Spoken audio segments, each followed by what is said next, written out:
Srikakulam TDP కార్యాలయంలో కూన రవికుమార్ మీడియాతో మాట్లాడుతూ వైసీపీ పేటీఎం బ్యాచ్ అంచెంతటి రవికుమార్పై మండిపడ్డారు. తనతో దేవాలయానికి వచ్చిన మహిళ చెల్లెలు అని స్పష్టం చేశారు. ఆ మదాల వలస రాజకీయాల్లో ఉద్రిక్తత చెలరేగడానికి కారణం వైసీపీ సమన్వయకర్త చింతడ రవికుమార్ మహిళలపై అనుచిత వ్యాఖ్యలు చేసిన ఘటనపై తీవ్ర విమర్శలు వెల్లువెత్తుతున్నాయి.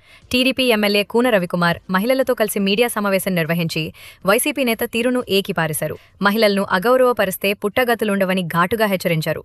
ఇక నుంచి నియోజకవర్గ మహిళలు చింతడ రవికుమార్ను నిలదీస్తారంటూ స్పష్టంగా హెచ్చరికలు జారీ చేశారు. ఈ తరహా చిల్లర రాజకీయాలు సమాజాన్ని దిగజారుస్తాయని వ్యాఖ్యానించారు.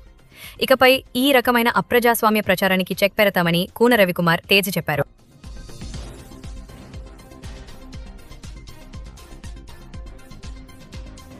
ఎంతమంది ఉన్నారు?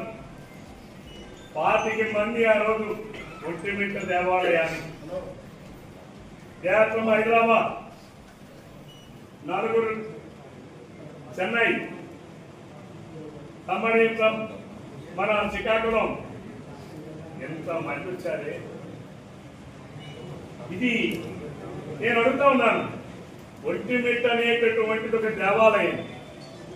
దేవాలయం సన్నిధిలో, దేవుడి సన్నిధిలో వాడికి ఏం కనిపించిందో, వాడి వక్రబుద్ధికి ఎంతకన్నా నిదర్శనం ఏం కావాలి?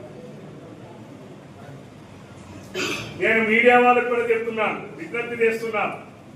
ఇటువంటి పనికి మాలిన పెదవలు ఎప్పటికైనా మీరు ఫుల్ స్టాప్ పెట్టండి. కూన రవికుమార్ అంటే నాకు ప్రాణం ఇచ్చే వాళ్ళకి ప్రాణం ఇచ్చేటటువంటి వ్యక్తిని.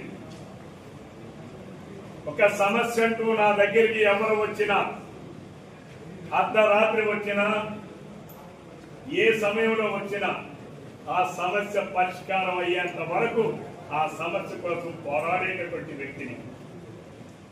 అది కులానికి, మతాలకి, ప్రాంతాలకి అన్నిటికీ అతీతం. అటువంటి దానికి వాడు ఎవరు అసలు నన్ను విమర్శించడానికి వాడు కూడా అర్హత ఏంటి? ఇటువంటి కామ పిశాచులకు, కామ రోగులకి ఆ వైసీపీ పార్టీ పుట్టింది. నేను అడుగుతా ఉన్నాను వైసీపీ పార్టీలో ఉన్నటువంటి మహిళా ప్రజాప్రతినిధులకు, అటువంటి పనికిమాలిన వెధవ వెనక రేపు మీరు ప్రయాణం చేస్తే, మీరు ఎవరైనా వెళ్తే మరి మిమ్మల్ని ఏ రకంగా భావిస్తుంది ఈ సమాజం? ఏ రకంగా భావించాలి? ఈరోజు నేను అడుగుతా ఉన్నాను.